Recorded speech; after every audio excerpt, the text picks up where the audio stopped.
Like, sometimes people get better. Sometimes we help people. Sometimes we have an impact. It may not be enough. I'm not saying it's a substitute for what they need, but it's what we got to give. Hello? Oh, yeah, I just had to mute the Twitch tab. I'm sorry. That's okay. Okay, now it's all fine. Awesome. Welcome, my friend. Thanks for having me on stream, first of all. You're welcome. Thanks for being here and making it possible. Well, it takes two, so, like, let's all take credit. Yeah, absolutely. Love the attitude. What do you go by, my friend? My name is Julia. Okay. And Julia, who do you want to be and what's holding you back? So, that is gonna sound super basic, but... So, I want to be someone who is actually able to make progress and achieve the things they set out to do. And what is holding me back is the fact that lately, for maybe the last year, I have been struggling to basically like function in any meaningful way, and I also seem to not be able to compartmentalize my emotions. So like all the areas of my life are bleeding into each other, so I can barely focus on anything, and I'm constantly mentally exhausted. And it's not like I have not achieved significant things before, like I've achieved a lot of significant stuff before, but after so many cycles of just overcompensating for my issues that like seem like ADHD and PTSD, but I have no formal diagnosis, so I'm just throwing that disclaimer out there. And then I would burn out after overcompensating for all of that. And I no longer have the mental spark that I used to feel when I would get motivated about anything anymore. Like, it's like I have a destination in mind and I have reasons why I want to get there, but the key in the ignition won't turn and I just can't start the car. And like, even if I start, I can stay consistent because it feels like I'm starting just so I can like fail again. And it's like the reasons that I have in my head are like not even enough anymore to like do anything because I can barely get myself out of bed most days.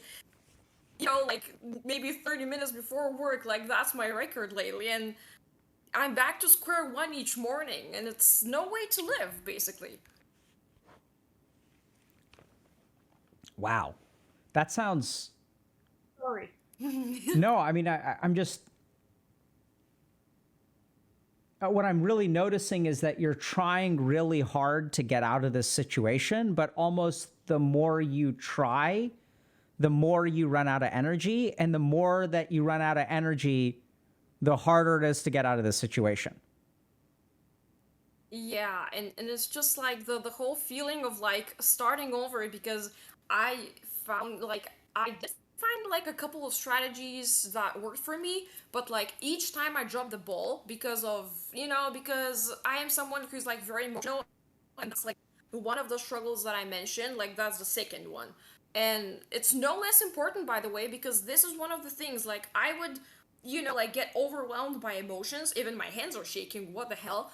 Right now. So I would get overwhelmed by emotions or I would get like burnt out because I'm essentially, if I'm using like strategies, it feels like I'm not actually being who I am, despite not wanting to like identify with the symptoms or like this dysfunction. But like when I'm trying to be organized and function like I assume everybody else does, but they probably don't, it's like I just I get back into things after a while when things get critical enough because I'm motivated by negative consequences and not by rewards, and then the methods that I know work, they just don't spark anything. I don't feel anything. And it's scary, because like It's there's what? so much that I want to achieve. It's It's scary. I'm sorry. You said Yeah, it's scary. it's scary. It's like it's terrifying. Yeah, because you don't feel anything, and without that spark, like you can't get like, or at least it takes much more effort. Like when you don't feel that spark. Oh yeah, like we're gonna do it. I just don't have that anymore, and Is it it's okay to terrifying. not have that spark? I mean, yeah, I guess it is okay, but it just like when you're like that mentally exhausted, and I'm not trying to sound like a victim, I swear, like, but when you're just that mentally exhausted because you're constantly like you're not able to like self-regulate, which is like one of like the whole thing that you're not able to like mark, like just put things into boxes. And when you're at work, you don't think about your like the issues in your relationship and your issues with your friends and your like mental health issues. Like you just focus at one thing at a time. I can't do that. It's everything at the same time, all the time. It's causing me issues with my sleep. It's causing me issues with focus. It's causing me issues with absolutely everything. And like when you're someone like that, like you get exhausted and you can't regulate your emotions on one hand, and you cannot regulate your behaviors, or like you can do it in like a forced artificial way using certain methods, but you're just essentially forcing yourself into a mold, and you get even more exhausted. And when you don't have that spark, it's just like you're like essentially forcing yourself because it doesn't come naturally to you. And when you feel that spark, so like for example, I had to like apply for a job, and I had to do like a lot of assignments for that. And it like something in me was just like, yeah, we're gonna do it. And I spent my entire weekend on and off like just focusing on that. And it didn't take like a ton of effort because it felt like something, hey, like, we're gonna get that done. It just came naturally to me.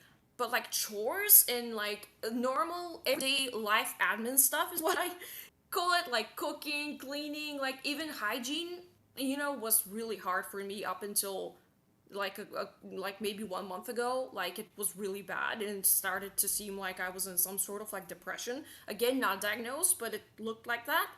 I want to achieve the big ticket things, but I don't have the routines. I can't form habits. And if you don't Oh, have the basic okay. stuff, Julia, like, I'm going to jump in for a second.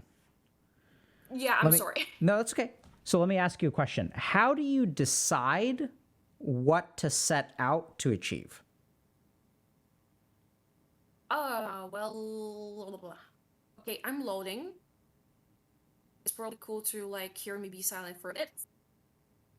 That's what I'm saying. Like when I say my mind doesn't stop, it doesn't stop.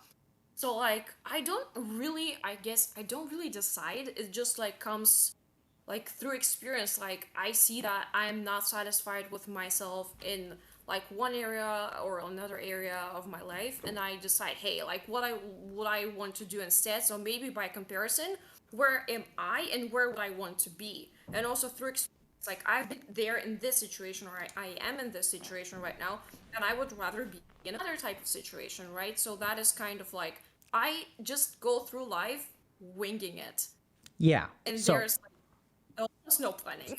yeah. So I That's think bad. I think let me just share with you. So first of all, I'm so happy that you're sharing all this stuff. Couple of things to think about. One is that I get the sense that, so let me put it this way. Sometimes in life, we have to put out fires, and other times at life, we try to rebuild what's burnt down. Does that make sense?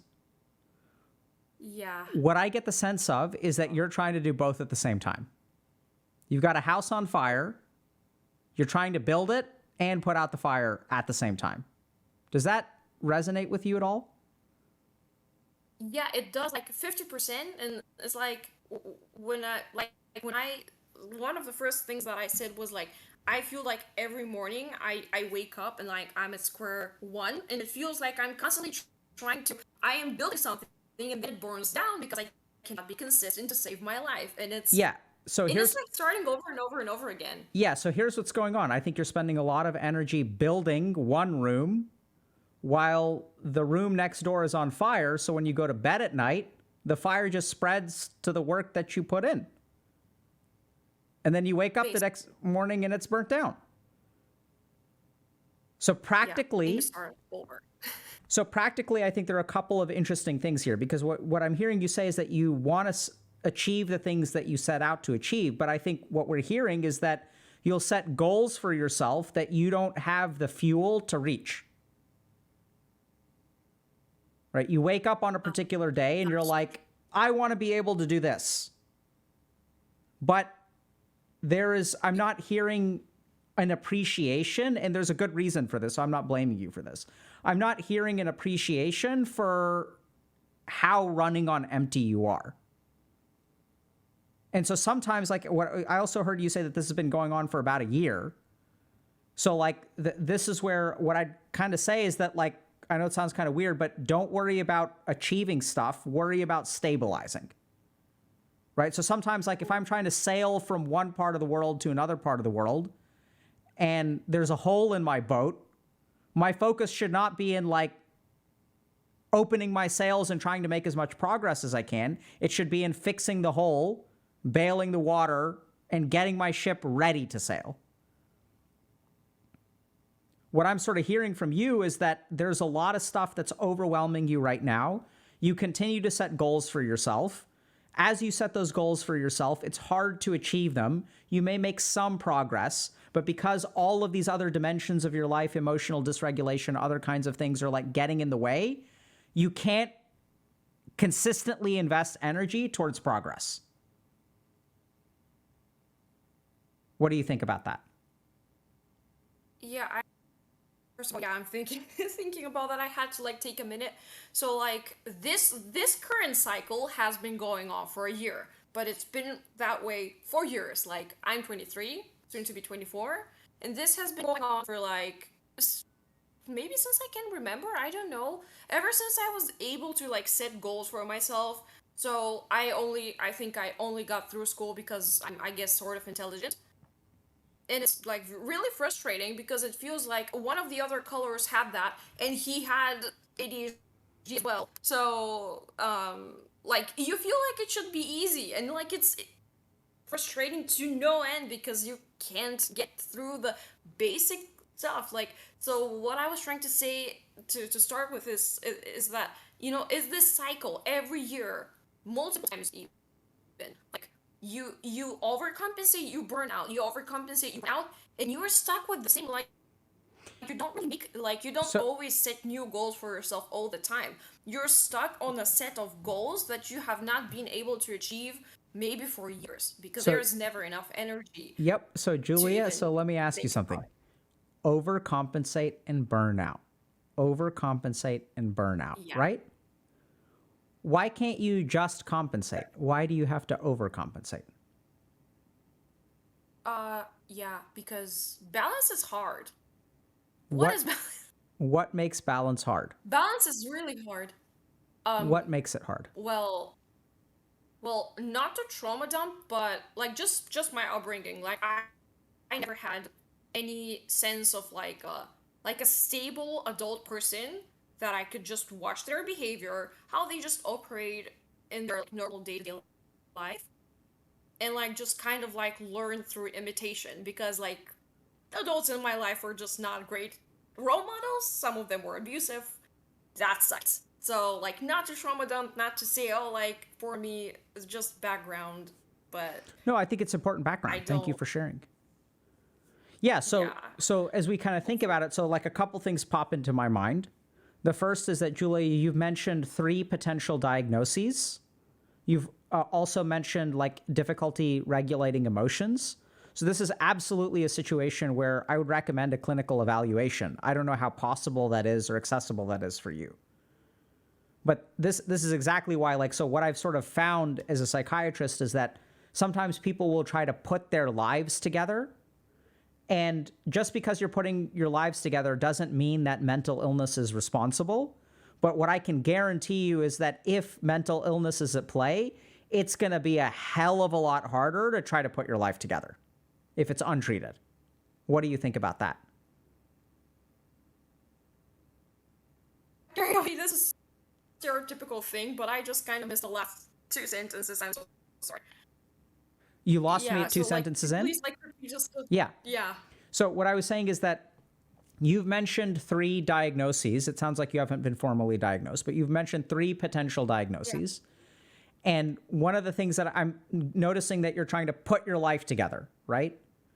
One of the things that can really make it hard to put your life together is if there's an untreated ADHD or depression or PTSD.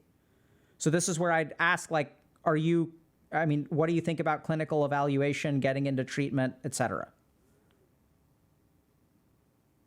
I mean, well, I also struggle with anorexia, and I had the most terrible experience. So basically, I'm from somewhere in Eastern Europe, and the mental health care system here is horrible. So like, I tried to get help for like unrelated things, like I said, anorexia.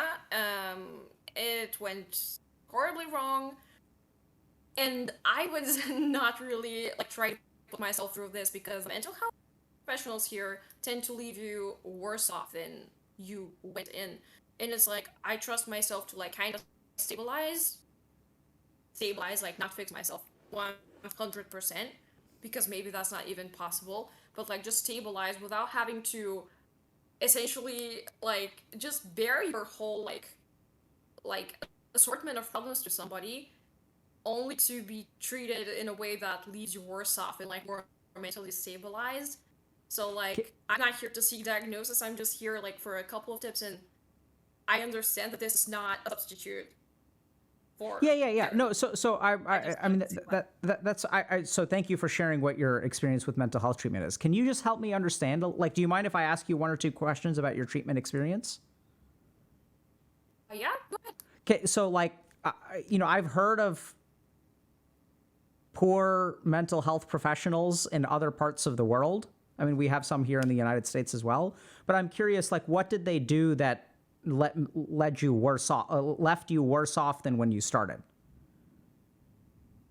So basically, the like one psychologist, if I can even call her that, was sneering and like just really disrespectful the whole time. And then she told me, like, quote unquote, don't even dare think you're strong, because if you really were strong, you would not need other people. And I was like, wait, when did I even say? And the other ones were just the psych ward, like the state funded psych ward, were like, just take these pills, don't research them, don't read anything about them. They were also prone to like like making up problems and just yelling at you for no reason. So Oh I my was God. not impatient. But yeah, that was really messed up. And then one of them didn't really do anything. Just I and they decided that, oh yeah, you're controlling your anorexia good enough, so you're bipolar. Take these pills, and these pills made me suicidal. I have not been suicidal or self-harmed. I'm sorry if I'm triggering anybody with all this talk, but ever since I quit these meds, of course, like not cold turkey because that would have been even worse. But I quit them and I felt better, and I just was like, okay, I need to pull myself together and get over my eating disorder with like the support of friends, like mostly on my own research. And I'm somebody who researches a lot. So I think the only reason why I'm even here and talking to you and like even alive is because I'm, you know, I guess resourceful and like Yes. sort of intelligent. So Because if I Julia, here, have to rely on others, ugh. so here, let me share. Can I share with you like what I'm kind of hearing from you and how I understand your situation? Okay. So I think so. It sounds like you've got a lot of stuff going on at the same time, and like I don't know how to say this, but it just sounds like you're just overwhelmed. I think you've shared with us what it's like to be in your head and like living a day in your life, which is like a cycle of desperate digging down for energy, making some small amount of progress, pushing everything else away, and then being back to square one tomorrow. And then you go through that same cycle over and over again. And every time you go through that cycle, you get a little bit more burnt out, a little bit more burnt out. It's harder to find energy, harder to find energy, harder to find energy. But then what's the alternative? You got to do something. And so in these kinds of situations, like I think that stabilization is more important than progress. What do you think?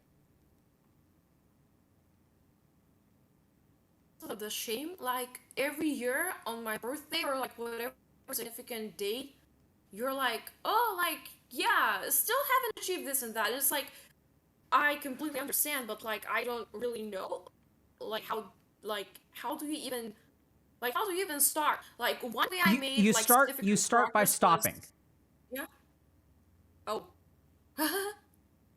cool. Right? Because here's the thing, every year that goes by, as you haven't achieved your goals, you feel ashamed, right? What does the shame do to your energy? What does it do to your thought process? It's another thing that eats away at your energy. And so as you feel more ashamed of yourself, you have to catch up more.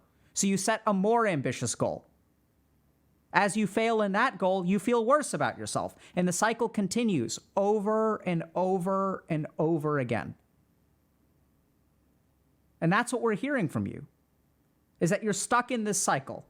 And if we're stuck in a particular cycle, the simplest way to get out of it is to stop doing what we've been doing. Now, that's easier said than done. Like, but what I'm getting just as I listen to you, my reaction is slow down. Breathe. You don't have to fix everything today. How does that sound to you?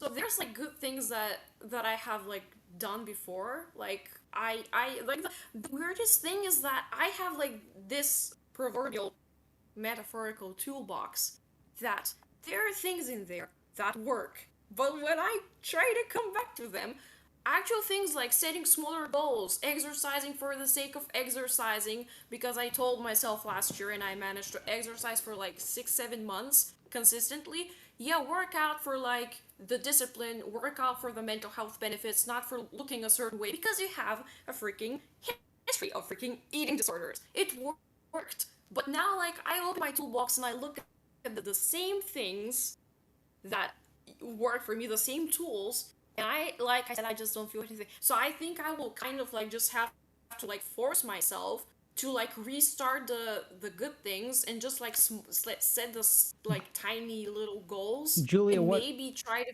find. what are you Yeah, hearing me say? sorry. What are you hearing me say? Like, first of all, stop shaming yourself Okay. What and else? stop trying to overcompensate and like do less instead of more Okay. Are and you slow down.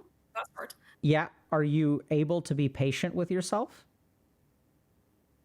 Ooh, nope, not yet. Why not yet? Are you patient with yourself? Not yet.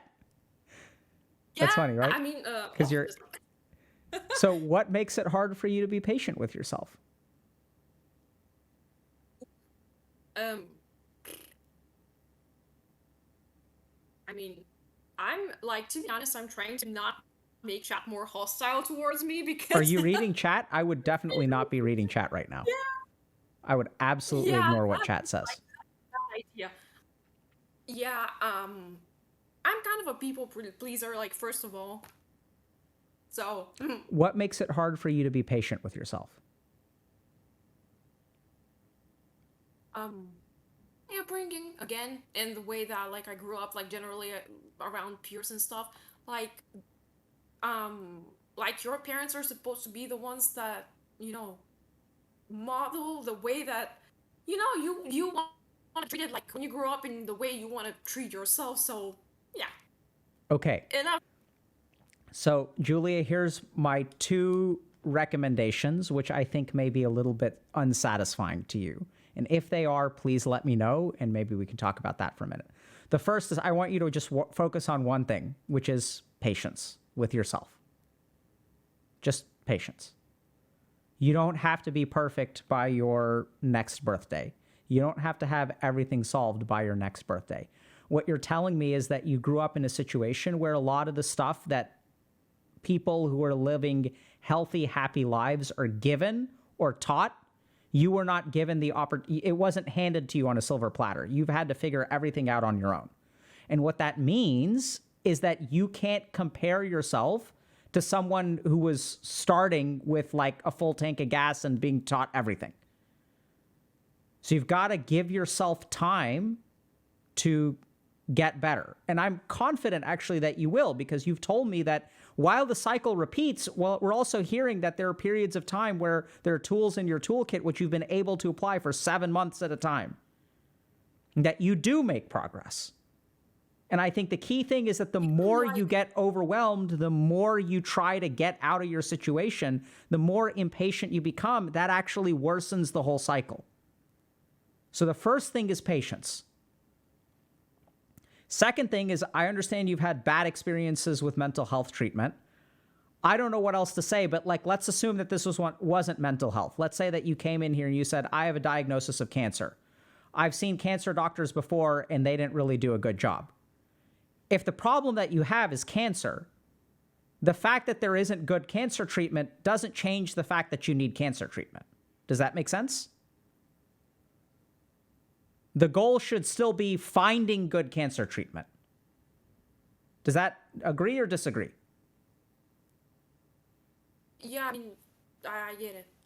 Now, I'm not saying that just because that's the goal, that that's even possible for you, because I have no idea. Like, you're the one who's been a patient in the Eastern European healthcare system. And if it sucks, it sucks. I don't know what to say. Like, you know, that's the kind of thing. But like the right answer doesn't change just because it's hard or even impossible to find. That's a truth of medicine. You know, if you are in a car accident and someone needs a blood transfusion, but there's no ambulance nearby that can give you a blood transfusion, that doesn't change what the person needs. Does that make sense? Yeah. And what I'm hearing is that you were treated very, very judgmentally, or people were very, very judgmental towards you, maybe relating to your anorexia diagnosis. But I'd hope that there are good mental health professionals in every corner of the world. I'm not saying they're common. But I mean, I've worked, I don't know where you are from Eastern Europe. We don't need to go into those details, but I've talked to mental health professionals from countries that have, on average, very poor mental health professionals. And there are good people out there. So this is where I think we've just got a very tricky situation, because if you assume that all the mental health treatment is bad, I'm not saying that's a bad assumption. You may be correct. You know more about it than I do. What I'm saying is that if you're wrong, that's a devastating assumption to make. Because if we're talking about a mood disorder, PTSD, or ADHD, and you're like, girl, like, you have a ton of shit to deal with. If you've got untreated mental illness on top of that, that's going to be so hard. So I don't know what, you know, mental health care is like in Eastern Europe. It's a huge problem that we see in this community. Because the problem is that, like, half the world has very crappy mental health treatment. And we kind of do what we can, but you know, I'm happy to give you tips. Patience, meditation. But I don't think that a very complex, like, I don't think that there's like a complex thing here, which if we unravel, will fix all your problems. I think in your case, Julie, it's slow and steady wins the race. And I think as best as you can, like, try to seek mental health treatment, maybe even for stuff like emotional dysregulation, or see if there's ADHD treatment or things like that. Because sometimes in the case of something like ADHD, if they're like, here, take these pills, adios, that can actually be okay. Even in the case of mood disorders, you know, some people, like many people here in the US, will treat mood disorders and ADHD with just psychopharm. They'll just take medication for it and it'll like help some. And what I'm saying is that you're in a situation where you can use any advantage you can get your hands on, because it sounds like your situation is not easy at all. And so I'd encourage you to, as best as you can, continue to explore that. Because every year that goes by, as you know, more and more people get trained, mental health care is improving globally in developing countries and across the world. So even if your experience was like this 2 years ago, maybe it may not be like that now. What do you think? Yeah, like, the fact that, like, I just, you know, had like a bad experience with mental health professionals in my area, you know, because I'm from like a small town and stuff like that. Yeah, maybe not all of them are like that. It's just that, you know, I feel like the biggest problem that I have is like the ADHD or PTSD like symptoms that I have, because I've read a lot about there being an overlap, so I don't really know which one it is. But if if and this perspective terrifies me, that if I do have adult ADHD in my country, they don't recognize it, and you cannot legally be prescribed medication for it if you were over 18 where when they found out that you have ADHD. So like that's just the life ahead of me is like me having to cope with a lot of it, but at the same time it's not that terrifying because I know that I might be able to do it. It's just gonna be more like difficult. But I while waiting for like to go like on call, I actually did like Google some information about mental health professionals and stuff like that, because like the thought popped into my head like, hey, maybe I should give it a chance again. Julia, So yeah, I like, mean, you seem like a very smart person who does their homework and does everything within your power to try to get a handle on your life. And that I think is ultimately going to be like the best sign of hope for you. And what I'm hearing is that if you've done a lot of Googling and you think that this could be an issue, then I think that I don't know how to say it. Like there's no, like that's what you should address, right? Like if you've figured out that maybe there's ADHD, maybe there's PTSD, and there could be all kinds of other things. Like you say, like, okay, there are these problems with diagnosis and medication and whatnot, which is fine. But the whole point is that you don't know because there's a lot of overlap. So that's a question you should answer. If it turns out that you can't get medication or treatment for it, then that sucks, but at least you know, and then we're sure that door is closed. Right now, what I'm hearing that concerns me is that you're choosing not to explore whether the door is closed or not in the first place. And if you go through, you could get a lot better. Now, I'm not faulting you for that choice because I think that there's a damn good reason you're not touching that, which is that it sounds like mental health treatment has actually made things worse for you in the past, which is awful, but it totally makes sense why you would be reluctant to engage with it again. But that's where it's like, I'd say like roll the dice. If you had, and it sounds like it also wasn't just one person, right? You had a team of people who were all pretty bad. So I would just say try again. And, because I honestly think like based on everything that you're kind of saying, if you think you have a mental health diagnosis, this just doesn't go for you. This is anyone out there who's listening. If y'all are concerned that y'all have a diagnosis, the right move is to get at least an evaluation and then figure out what treatment feels right for you. And then the other thing is patience, right? You're not like, if you weren't taught these things by your parents, if you didn't have a supportive family, if you experienced a lot of trauma growing up, it's going to take you time to get to where you need to go. And the more that you try to set ambitious goals for yourself, and the more that you dig deep without a solid foundation of moving forward, the more you're going to end up spinning your wheels and sort of wasting your energy.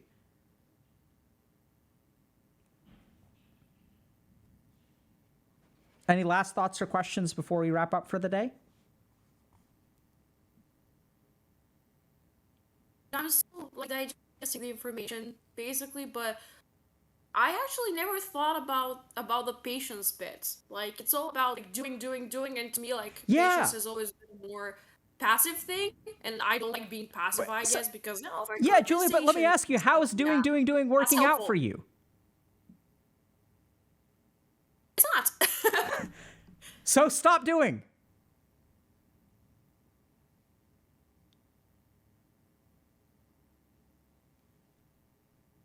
Yeah, I'm loading still.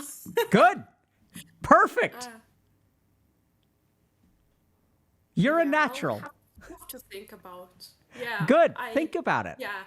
You made me shut up for more than like a minute. You're great at what you do. I'm sorry? I didn't catch that. Yeah. I said that you managed to make me shut up for like more than a minute, so like automatically that makes you just great. Because like usually nothing stops my brain, so that's wow. Yeah, and when your brain so here's the thing, the brain is just like any other organ, right? So when your heart is tachycardic, when you're beating at 150 beats per minute for a while, it starts fucking up. And your brain, when it's going 150 thoughts a minute, will start screwing up. So you just need to slow it down. Julia, I really, really hope that stuff gets better for you. You seem like an amazing person who has a lot to offer the world. And like, I think the saddest thing is that your inability to share that actually is not very much your fault. And what I'm really hearing is that you have, in a sense, very little control over, like, you know, a lot of the dimensions of your life. But as best as you can for these one or two things, try to do what you can, because we can't fix the Eastern European healthcare system. You know, there's so much stuff here that's out of your control, but cut yourself some slack. Be patient with yourself. You don't need to be perfect yesterday.